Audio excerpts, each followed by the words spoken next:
Бұл жігіт жақында ғана сатып алған ескі көлігінің алтыннан жасалғанын байқап қалды. Күмәнін сейілту үшін тезірек ысқылай бастағанда, жарқыраған алтын беті анық көріне түседі. Қатты толқыған ол көліктің капотын ашып, бірнеше жерін қырық көрді. Қай жерін тексерсе де астынан нағыз алтын жарқырайды. Паша бұл ескі көліктің тұтастай алтыннан құйылғанын түсінді. Төбеден түскен мұндай байлық оны есеңгіретіп тастайды. Ол бұл құпияны ешкімге тіс жарып айтпай, алтыны көрініп қалған жерлерді дереу бояумен жауып үлгерді. Одан кейін мықтап көз жеткізу үшін газ шығаратын түтіктің бір бөлшегін арамен кесіп алып, ламбақтқа тартады. Мекеме қожайыны Пашаның кедей панасыз түріне қарап, оның қолында құнды дүние бар дегенге мүлдем сенбеді. Бірақ әлгі түтікті тексер көргенде таңғалғаннан ауыз ашылып қалады. Бұл шынымен де қазіргі нарықтағы ең жоғары сынамалы нағыз алтын еді. Ол Пашадан бұл заттың қайдан келгенін сұрағанда, басына бәле тілеп алғысы келмеген жігіт оны кездейсоқ тауып алғанын айтып құтылады. Қанағаттанарлық жауап ала алмаған ломбард иесі Пашада мұндай алтын тағы болса, бәрін сатып алуға дайын екенін жеткізіп, оған қомақты ақша ұстатты. Байлыққа кенелген Паша бірден бұрынғы сүйіктісіне барады. Қыз кезінде кедей, жалқау әрі жігерсіз болған Пашаны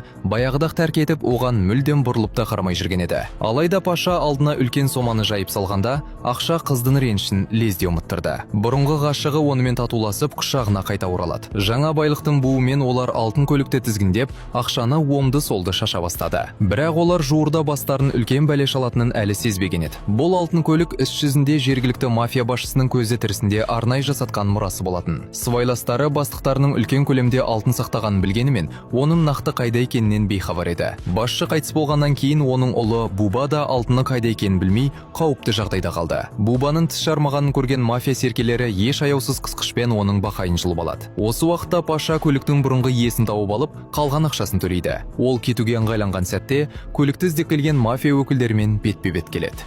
Сериалдың атауы Lada Gold.